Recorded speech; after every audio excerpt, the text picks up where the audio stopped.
Gopal Singh, Alok Singh, sir Chhoturam, doctor Swaroop Singh, not attempted. सही जवाब है सर शांतिलाल। उनका नाम ही नहीं लिखा। बताओ भैया कैसे जवाब देगा बच्चा? एक सवाल हो आपने सैंपल के तौर पर लिखा। विश्व पर्यावरण दिवस की वर्ष 2022 की विषय वस्तु यानी थीम क्या है? स्वच्छ पर्यावास, स्वस्थ पर्यावास, सभी के लिए समावेशी विकास, अंतर का ध्यान रखते न किसी को और न कोई स्थान पीछे छोड़े, समावेशी विकास, सतत विकास। उत्तर नहीं है। अब जवाब है ओनली वन अर्थ, वो इसके अंदर ही नहीं है। तो क्या करेगा बच्चा भैया? क्या लिख के दोगे? कहां जाए बच्चा? वो इसके अंदर नहीं। एक और लास्ट में आपको पढ़ देता हूं। महाभारत में हरियाणा को डैश कहा गया है। बहुधन, जय संहिता, हरिधाम, कृषिधाम उत्तर नहीं दिया गया। जो महाराज कटर साहब और दुष्यंत जी हैं वो कहते हैं कृषिधाम कहा गया है। A land of bridges and a land of plentiful rains. आपको महाभारत की जानकारी नहीं है भैया, क्यों ऐसे सवाल पूछते हो? जरूरी है कटर साहब को पूछना जिसका जवाब ना आपको आता, ना दुष्यंत चौटाला को आता, ना चेयरमैन HSSC को आता। क्यों बातों के साथ इस प्रकार का सवाल करें? अब जब आपने इनके जवाब की करेक्ट नहीं किया आंसर की, में एक और नोटिस लगा दिया, 1000 रुपया और भरो फिर ठीक करो। क्यों करेंगे? बेवकूफी आप करें, छल आप करें, कपट आप करें, धोखा आप करें, अभिशाप आपकी सरकार बन जाए। 11,22,000 बच्चे यानी 40 लाख हरियाणा के लोग समेत परिवारों वो बेवकूफ बने। किस प्रकार से भर्तियां होंगी जब ये इस प्रकार का सिस्टम? एक तीसरा पहलू है, वो इससे भी ज्यादा चौंकाने वाला है। किरण जी से अनुरोध करता हूं वो आपके समक्ष रखें।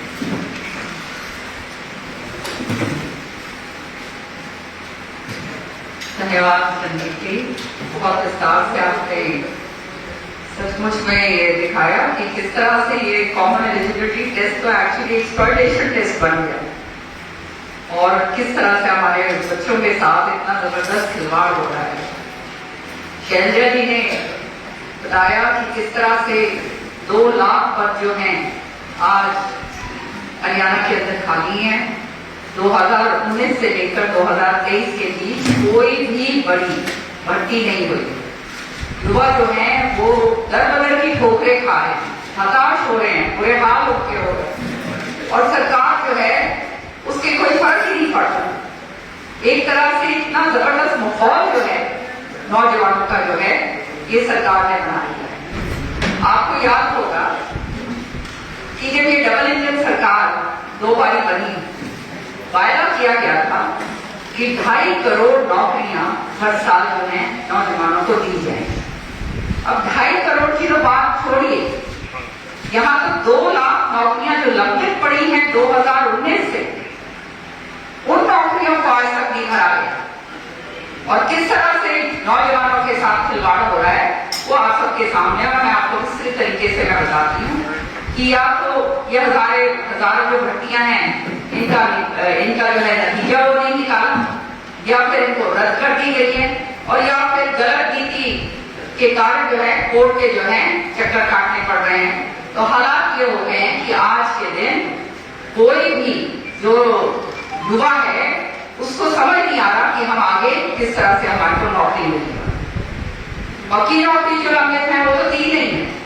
कौशल रोजगार योजना जो है वो शुरू करें, जो खुद जो है स्वयं विधानसभा के अंदर जब ये प्रश्न मैंने उठाया उसमें कहा गया कि ये तो कच्ची नौकरी, अब ये कच्ची नौकरी जो है 1 साल की है और उसके अंदर भी आपको मालूम है किस तरह से जो है बच्चों को जो है हफ्ते के बाद भी निकाला गया। तो ये सारा का सारा सिस्टम जो है वो पूरी तरह से विफल हो चुका है। मैं आपको विस्तार तरीके से जरा बताना चाहती हूँ कि कौन कौन सी ऐसी नौकरियां जो है, शायद आपको दोबारा से याद दिलवा दूं, आपको मालूम होना चाहिए, सारे हरियाणा को पता होना चाहिए कि किस तरह से जो है ये लंबित पड़ी हुई है इनकी गलत नीतियों के कारण। साल 2018 में HSIDC सीनियर मैनेजर स्टेट और सीनियर मैनेजर यूटिलिटी की डॉक्यूमेंट वेरिफिकेशन साल 2021 के अंदर हुई, पर आज तक ना तो इंटरव्यू हुआ है और ना नतीजा निकला है। आप सोचिए उनका क्या हाल हो रहा, जो 2018 से लेकर आज 2021 तक जो है उनका इंटरव्यू का नतीजा तक नहीं निकला है, किस तरह से वो बच्चे जो हैं और उनके माँ बाप जी रहे हैं। साल 2020-21 में स्टाफ नर्स की जो थी पोस्ट थी 275, रिवाइज पोस्ट बनाई इन्होंने 307। ये 20-21 की बात। सालों तक जो है प्रक्रिया जो है वो लटकी रही और डॉक्यूमेंट वेरिफिकेशन के समय हाईकोर्ट के मुकदमे के अंदर जो है उठा। तो हर तरीके से जो है जो निकालते हैं वो या तो लटकी रहती है या फिर वो इतनी बुरी तरह से उनका जो है वेरिफिकेशन और सारा कुछ करा जाता है, सारा गड़बड़ झाला है कि वो कोर्ट के अंदर जाके लटक जाती है। साल 2019 में हार्को बैंक पोस्ट संख्या थी 978, क्लर्क और जूनियर अकाउंटेंट इत्यादि थे, और आज तक जो है उनका भी नतीजा नहीं निकाला। ये भी वही हाल हो रहे हैं हार्को बैंक में 978, मतलब ऑलमोस्ट 1000 पोस्ट। और साल 2019 में फिर एडवर्टाइजमेंट इन्होंने निकाली, विधानसभा चुनाव से पहले 6500 पुलिस कांस्टेबल की इन्होंने भर्तियां निकाली।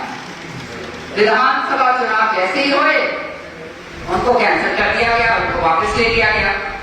उसके बाद जब खूब हावड़ उठा और सारी ये जो है लोग इधर उधर भागना शुरू हुए, सरकार के खिलाफ नारे लगने शुरू हुए, तो साल 2020 में फिर से एडवर्टाइजमेंट करी और फिर 6600 पुलिस कांस्टेबल जो हैं उनकी भर्ती निकाली, जिनमें 5500 महिला थी और 1100 पुरुष, जिसमें 5500 पुरुष थे और महिला 1100।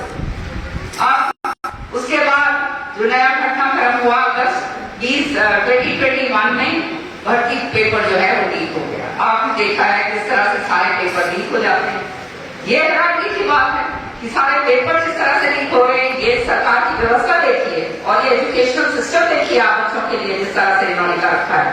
फिर नवंबर-दिसंबर में 2021 में दोबारा पेपर लिया, विज्ञान प्रक्रिया पूरी करी गई ये, क्योंकि हनन फनन के अंदर इन्होंने काम करना सीखा है और जानते हैं कि भाई फटाफट कर दो ताकि आगे आने वाले इलेक्शन के अंदर जो है इस काम को फायदा मिले। नतीजा ये हुआ कि 17 जून 2022 को रिजल्ट निकाला गया, मामला जो है वो हाईकोर्ट में चला गया और आज 2413 पुलिसकर्मी जो पुरुष हैं कांस्टेबल और 1100 महिला पुलिस कांस्टेबल की भर्ती पर रोक लगा दी गई। आज हमारे हरियाणा के अंदर कानून व्यवस्था इतनी बुरी तरह से विफल हो चुकी है। घर घर के अंदर आप देख रहे हो डकैतियां हो रही हैं, मर्डर्स हो रहे हैं, महिलाएं जो है बाहर निकलने से डरती हैं, व्यापारी भाई जो हैं वो अपना काम धंधा करके जब घर आते हैं तो उनको डर लगता है कि रास्ते में ही उनके साथ कोई दूसरी वारदात ना हो जाए। पुलिस जो है वो पूरी तरह से जो है हर तरीके से जो पुलिस की व्यवस्था है वो खत्म हो चुकी है और जो कांस्टेबल हैं वो इनसे भर्ती नहीं हो रहे। तो आप समझ सकते हो ये सरकार आगे करेगी क्या। आगे सुनिए, साल 2019 में आरोही स्कूलों में टीचिंग और नॉन टीचिंग पोस्ट की संख्या इन्होंने निकाली 895। अब जो है सालों तक जो है ये भर्ती लटकी रही और फिर रद्द कर दिया। विधानसभा के अंदर जब ये प्रश्न हम पूछते हैं तो ये बड़ी जोर शोर से अपना पीठ थपथपाते हैं। सच्चाई ये है कि आज जो है हमारे ये आरोही स्कूल जो अपने आप में इन्होंने कहा था कि बहुत बढ़िया काम कर रहे हैं और वो बच्चों को अच्छी शिक्षा देने के लिए सरकार ने बनाए थे, आज हालात ये हैं कि बच्चे जो हैं वो तरस रहे हैं, उनके पास जो है पूरे के पूरा टीचिंग स्टाफ नहीं है, पूरी तरह से पढ़ाई नहीं हो रही है और विधानसभा के अंदर जो है अपनी पीठ थपथपाते हैं कि हमने एजुकेशन सेक्टर में बहुत जबरदस्त कर दिया। यहाँ पर हमारे इनसे जो है टीचर्स की भर्ती तक जो है जो इतने सालों तक लटकी रही वो इनसे पूरा नहीं हो पाया, वो रद्द कर दी। ऐसे ही अन्य हजारों नौकरी हैं जिनका इन्होंने इश्तेहार निकाला, युवकों से इन्होंने पैसा बढ़वा लिया और युवकों को ने अपने तैयारी के लिए करोड़ों रुपए खर्च करे और बाद में उनको रद्द कर दिया। अब आप समझ जाएंगे कि इस तरह के हालात जब होते हैं कि हमारा जो है ग्रामीण क्षेत्र, हमारा इलाका है, हमारा प्रदेश है, हमारे बच्चे जो हैं बहुत ही मध्यम वर्ग से आते हैं, कितनी मेहनत करते हैं, कितनी मेहनत करके आगे बढ़ते हैं, और फिर माँ बाप जो है पता नहीं क्या क्या, कोई जमीन बेच रहा है, कोई कुछ बेच रहा है करके जो है उनके फॉर्म भरे जाते हैं और रुपया इतना खर्चा करा जाता है, फिर भी जो है वो वाली नौकरियां जो वो लेके आते, मतलब जो पेपर लेके आते हैं उनको रद्द कर दिया जाता है। उदाहरण से मैं बताती हूँ, ग्राम सचिव जो है उनकी पोस्ट थी 697, पटवारी की थी पोस्ट 530, केनाल पटवारी, अच्छा एडवर्टाइजमेंट नंबर भी मैं बता देती हूँ, ठीक है, मैंने सोचा वो देर होगी स्टेज में। एडवर्टाइजमेंट पटवारी जो है, सॉरी केनाल पटवारी के एडवर्टाइजमेंट नंबर 8/2019, मतलब 2019 में 8वें महीने में पोस्ट 1100, महिला सुपरवाइजर और इंस्पेक्टर के जो है एडवर्टाइजमेंट नंबर है 15/2019, पोस्ट कितनी है 920। फायर ड्राइवर जो है उसका एडवर्टाइजमेंट नंबर है 1/2019, पोस्ट है 1780। कृषि विभाग की पोस्ट की एडवर्टाइजमेंट नंबर 2/2020 जो है उसमें पोस्ट है 740, और जूनियर लेक्चरर असिस्टेंट और जेएलआई, हाँ, एडवर्टाइजमेंट नंबर 11/2017, पोस्ट कितनी है इनकी 61। इसी तरह से पीजीटी संस्कृत में जो है एडवर्टाइजमेंट नंबर है 4/2015, पोस्ट है 626। टीजीटी संस्कृत की जो है एडवर्टाइजमेंट नंबर है 7/2015, पोस्ट है 664। इलेक्शन तहसीलदार जो है 10 आईआईटी के जो तहसीलदार हैं उनके एडवर्टाइजमेंट नंबर 1/2020, और पोस्ट इनकी जो है आप जानते हो इनकी पोस्ट है 664। पहले तो पेपर लीक हुआ, फिर दोबारा इन सारी पोस्टों के लिए एग्जाम दिलवाया गया, और 17 जून 2022 को आनंद फानंद में रिजल्ट इन्होंने निकाला गया। तो हालात जो हैं आज सारे के सारे स्पष्ट तरीके से आपके सामने। और 2 दिसंबर 2022 को पीजीटी और टीजीटी श्रेणी में 2069 अध्यापकों की भर्ती करेगी। अब उन सबको बगैर कारण बताए खारिज कर दिया गया। वो दर बदर की ठोकरें खा रहे हैं, जगह जगह अपनी दरखास्त लेकर पहुंचते हैं कि हमारा क्या होगा, हमारे को जो है भर्ती करा गया और अब हमारे को बाहर निकाल दिया गया। अब कह रहे हैं कौशल रोजगार योजना के अंदर इनको कच्चा जो है वो उनको दे देंगे। तो इस तरह की जाति जो है जो हमारे युवकों के साथ हुई है, ये पूरी तरह से ऐसी अनदेखी कभी भी इस प्रदेश के अंदर नहीं हुई। और साथ ही साथ पीजीटी अध्यापक जो हैं जिनके पद थे 4600 के साथ भी उनको भी फुटबॉल बना के रखा हुआ है, लगातार उनके साथ खिलवाड़ करा जाए।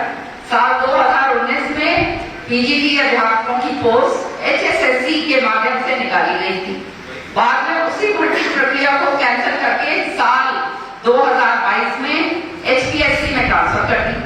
अब कई बार क्राइटेरिया बदल देते हैं, कभी कुछ क्राइटेरिया कभी कुछ क्राइटेरिया। बच्चे जिस चीज के लिए तैयारी करते हैं उनको मालूम नहीं है कि करना क्या है। अभी बड़े विस्तार से रंगीन जी ने बताया कि किस तरह से ये पेपर निकालते हैं, पेपरों के अंदर जो है किस तरह के प्रश्न पूछे जाते हैं पेपर के जिनका कोई जवाब ही नहीं है और जो गलत है।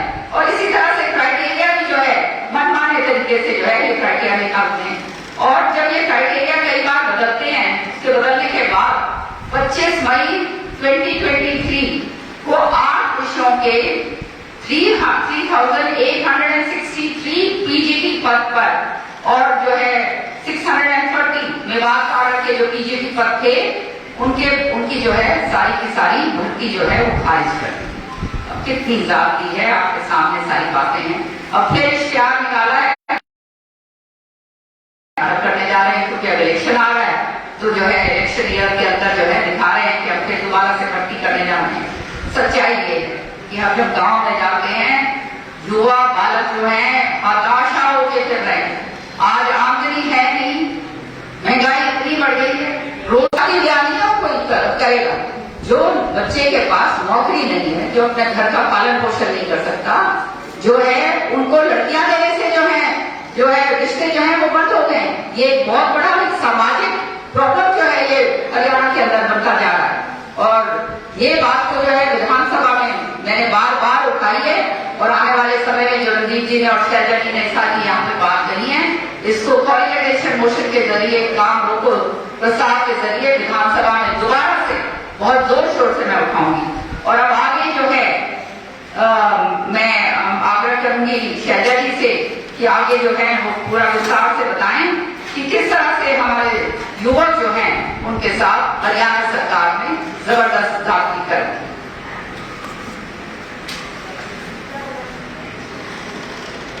बहुत ज्यादा समय आपका नहीं लेंगे। एक और बिंदु है जिसकी ओर आपका ध्यान आकर्षित करना चाहूँ। अव्वल तो नौकरियां निकालनी है तो पहले ही फॉर्म कैंसिल, लेकिन अगर उसके बावजूद पेपर होते हैं तो पेपर लीक होता है। उससे आगे अगर चले, अगर नौकरियां मिल भी जाती हैं तो वो किस तरह से मिल रही हैं, हरियाणा के युवाओं के साथ एक और छलावा कैसे होता है, उसके भी 2-3 उदाहरण देना चाहूंगी छोटे छोटे शब्दों में। 2019 के बाद से जो नौकरियां निकली हैं, उदाहरण के तौर पर एसडीओ की बिजली विभाग की भर्ती जो 2019 में थी, उसमें 80 पदों में, क्या आपको मैं बता सकती हूँ कितने पद हरियाणा के लोगों को मिले? 80 में से केवल और केवल 2 पद हरियाणा वासियों को मिले। अब फिर ये आप जानते हैं बवाल उठा, हमने सबने शोर मचाया, मीडिया में बहुत निकला, फिर ये भर्ती कैंसिल कर देनी पड़ेगी। उसका क्या हो रहा है किसी को कुछ मालूम। 2019 में एचसीएस की भर्ती 1/3 उम्मीदवार हरियाणा के बाहर के भर्ती मिले। 2021 में एसडीओ के 180 पदों में हरियाणा के 180 में केवल और केवल 22 हरियाणा के युवाओं की भर्ती, और ये भी तो कैंसिल किया। 19 में असिस्टेंट प्रोफेसर पॉलिटिकल साइंस की भर्ती में 18 में से 11 उम्मीदवार बाहर थे। एग्रीकल्चर डेवलपमेंट ऑफिसर की जनरल कैटेगरी के 23 पदों में से 23 में से 16 बाहर थे। 2021 में टेक्निकल एजुकेशन लेक्चरर के पदों में जनरल कैटेगरी में 157 पदों में से 106 बाहर के लोगों की नियुक्ति। साथियों, हरियाणा केवल एक ऐसा प्रांत है कि हम इतना ज्यादा नेशनल इंटीग्रेशन में विश्वास करते हैं कि यहाँ स्टाफ नर्स और वेटनरी की पोस्ट के लिए ना तो हरियाणा नर्सिंग रजिस्ट्रेशन काउंसिल और ना हरियाणा वेटनरी रजिस्ट्रेशन काउंसिल का पंजीकरण करना अनिवार्य है। और स्टेटों में है कि उनके स्टेट रजिस्ट्रेशन काउंसिल में पंजीकरण अनिवार्य होता है और तभी उनके यहाँ स्टेट में वो भर्ती के लिए अप्लाई करते हैं, उनकी नियुक्ति होती है। हरियाणा में ऐसा कुछ नहीं है कि यहाँ के लोग यहाँ पर नौकरी पा सकें, यहाँ की एजुकेशन प्राप्त करके यहाँ की नौकरी पा सकें। हाँ, बाहर पंजीकरण दूसरे राज्यों के पंजीकरण से आओ और यहाँ पर नौकरी पाओ। इतना खुला दिल है यहाँ की सरकार कि अपने लोग तो नजर आते नहीं, अपने कहते कहावत है ये तो ले अंधेरा। तो हमारे यहाँ के लोगों को, युवाओं को कुछ मिलना नहीं साथी। आज के दिन भविष्य युवाओं के हाथ में ही होता है। हमारे राज्य में युवाओं का क्या भविष्य है? केवल अंधकार ही अंधकार। राहुल जी ने इन बातों पर ध्यान डाला, बेरोजगारों की आवाज उठाई, गरीबों की आवाज उठाई, देश भर में उन्होंने पद यात्रा की 3500 किलोमीटर से ज्यादा हम सभी लोग इसमें शामिल हुए और आपने देखा कि एक ऐसा ऐतिहासिक और यात्रा हुई कि हरियाणा में युवाओं में एक नई ऊर्जा। तो अब इस ऊर्जा का इस्तेमाल हमने करना है, हरियाणा के युवाओं ने करना। ये जो भाजपा जजपा की सरकार है ये अपना मन खो चुकी है। इनके नारों की तरह इनकी हर बात खोखली है। यहाँ पर जब हर बात हर स्लोगन खोखला साबित हुआ है और इन भर्तियों के हमने आज एक मुद्दा उठाया है हम साथियों कि हरियाणा के युवाओं की क्या बर्बादी है, बेरोजगारी की दर कहाँ पर है। तो हरियाणा में अगर एडमिनिस्ट्रेशन 2 लाख पद खाली होंगे तो यहाँ की एडमिनिस्ट्रेशन और सरकार भी खोखली हो चुकी है। हर तरह से ये सरकार अपना मन खो चुकी है। आगे का भविष्य हरियाणा के युवा खुद तय करेंगे। इस सरकार का तख्ता पलट कर ये सरकार अपना मन खो चुकी। आने वाला भविष्य हरियाणा के युवाओं के हाथ में है। हमें पूरा विश्वास है कि आने वाले समय में इस सरकार को बाहर करेंगे और हम लोग कांग्रेस के लोग हम युवाओं की आवाज बनकर, चाहे सीटी का मामला हो, चाहे दूसरे रोजगारों की बात हो, चाहे यहाँ की शिक्षा की बात हो, हर तरह से हम हरियाणा के युवाओं के साथ हैं और उनकी आवाज हम उठाएंगे, उठाते रहेंगे। आप सभी यहाँ पर आए, आपका मैं धन्यवाद। कोई प्रश्न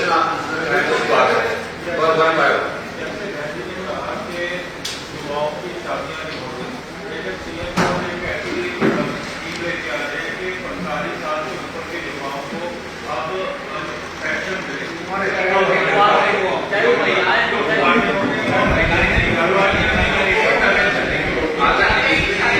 भद्दा मजाक आदरणीय मुख्यमंत्री जी हरियाणा के नौजवानों से कर रहे हैं। शादी न होने का कारण क्या है?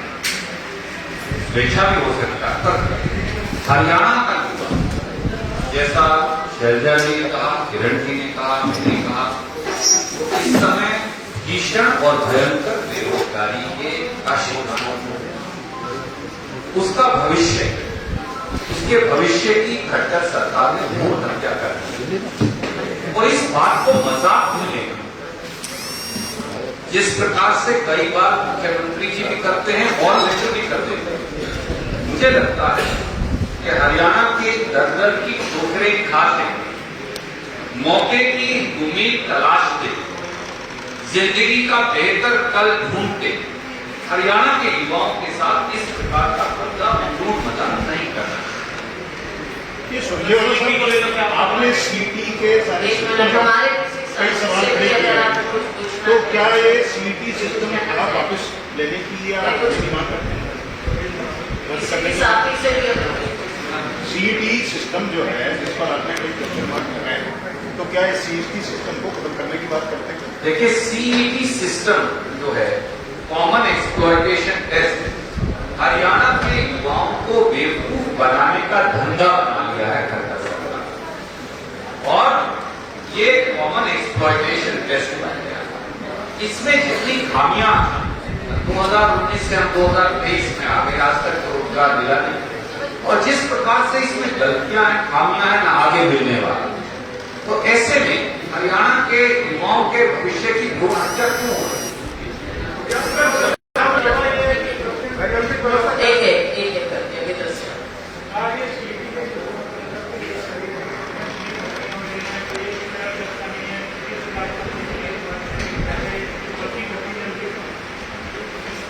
अब 10 साल हो गए, 9 साल हो गए खट्टर साहब, आज तक तो वो क्लर्क की भर्ती पूरी नहीं कर पाए जिस पर ये स्लोगन वो लेकर आए।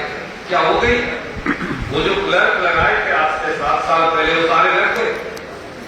3 बार आप उनका रिजल्ट निकाल चुके हैं, 2 बार उनको नौकरियों से हटा चुके हैं, फिर आप उन्हें ले लेते हैं, फिर हटा देते हैं।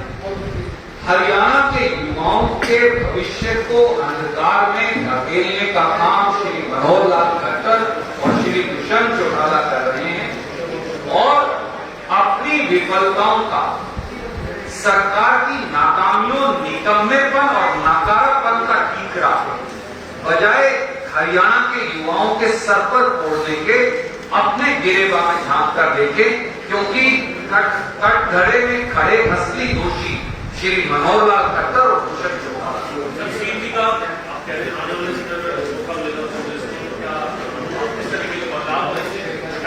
देखिए, कॉमन एलिजिबिलिटी टेस्ट का मतलब क्या होता है कि आप शॉर्ट लिस्टिंग कर रहे हैं, फिर आप कह रहे हैं शॉर्ट लिस्टिंग भी नहीं मानेंगे, हम तो इससे भी 4 टाइम बुलाएंगे, 4 टाइम वैसे ही उतार सब बच्चों को मौका दो। फिर आप उनको क्यों 4-4, 5-5 साल तक धक्के दे रहे हैं? इसका लॉजिक क्या है? इसका लक्ष्य क्या है? इसका लक्ष्य केवल और केवल युवाओं को मूर्ख बनाना है। इस नीति पर पुनर्विचार करने की आवश्यकता है। क्या कांग्रेस सरकार इसे लागू करना चाहेगी? Why will we not review it? जो चीज भी हरियाणा के युवाओं के हक में नहीं है, उन सारी चीजों को रिव्यू किया जाएगा। रणदीप जी, रणदीप जी इधर एक मेरा सवाल आपसे है। आप सारे लोग यहाँ पे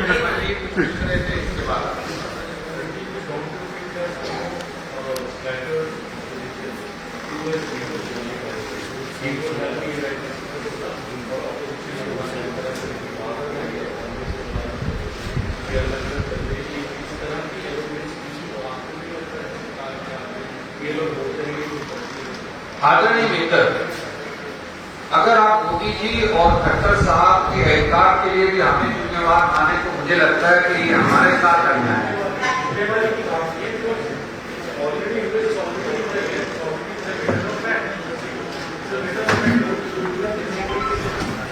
The truth is, and I respect what you are saying, let me answer.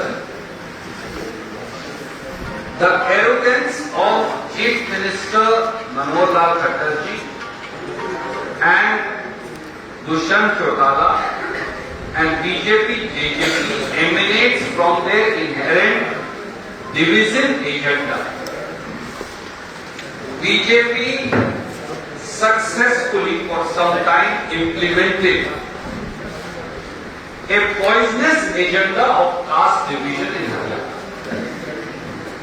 based on which they rode to power. They segregated cities and villages. They segregated farmers and others, and they tried to divide everybody against pit everybody against each other. Vaishya community was pitted against Punjabi community.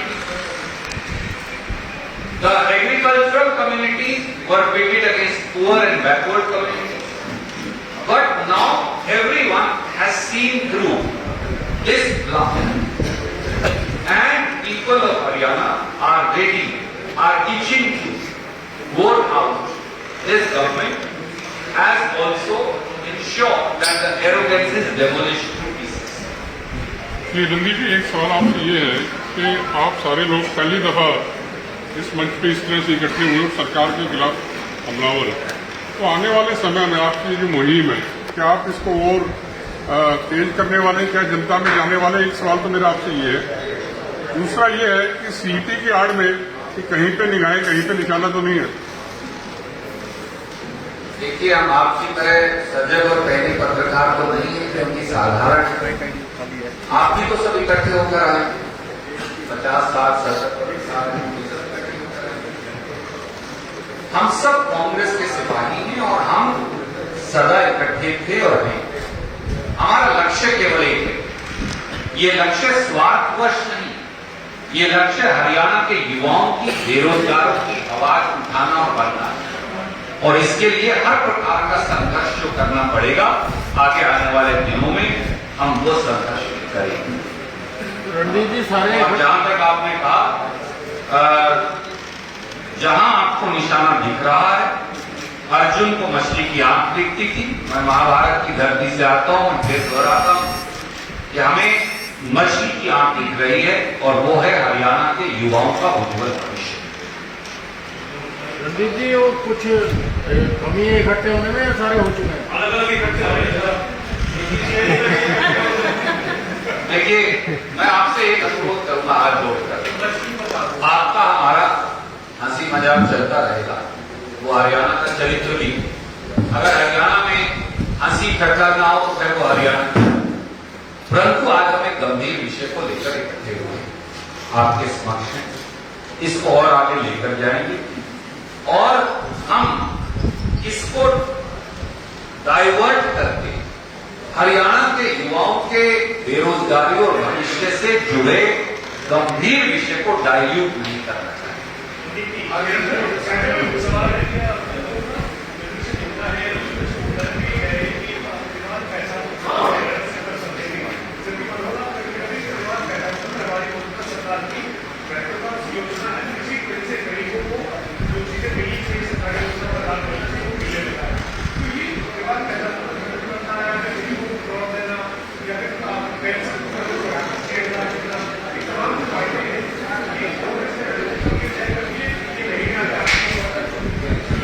जैसा अभी रणदीप जी ने कहा कि जो इस सरकार में गलत नीति या जो खामियां उन सब चीजों को कांग्रेस सत्ता में आने पर रिव्यू करेगी। इससे पहले जो भी हर पार्टी का या कम से कम हमारी पार्टी की जो परंपरा है, चुनाव से पहले हमारी मैनिफेस्टो कमेटी बनती है। इन सब मुद्दों को वहां पर अच्छे ढंग से देखकर पूरी आगे हरियाणा के हित में क्या है, ये इसके अलावा और भी बहुत से मुद्दे हैं। पिछली बार हमारा मैनिफेस्टो बना था, किरण जी चेयरमैन के मैनिफेस्टो बना था हमारा। आने वाले समय में मैनिफेस्टो जो बनेगा तो सबसे कंसर्न करके जो अच्छे विचार है किसी के यहाँ आपके हैं तो आपके विचार भी अच्छे लिए जाएंगे। देखिए, मैं इंटरव्यू करूँ, मित्र का सवाल है और उधर भी हम सारे साथी उधर भारद्वाज साहब से लेकर उधर अजय भाई साहब, हम सब एक गंभीर विषय लेकर आपके बीच में उपस्थित हैं।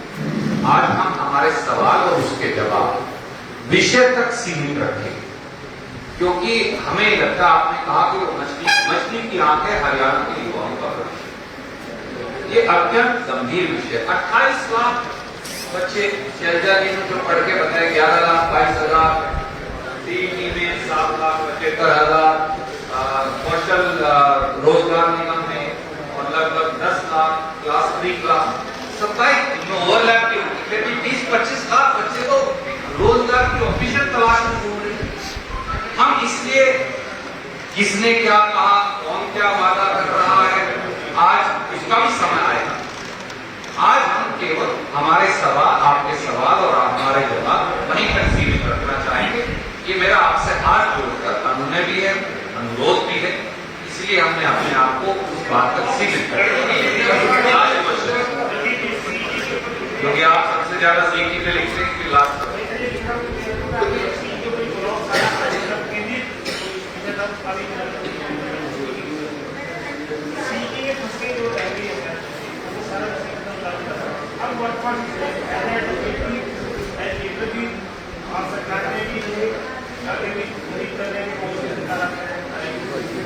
वर्तमान परिस्थितियों क्या आपको क्या लगता है, क्या करना चाहिए आगे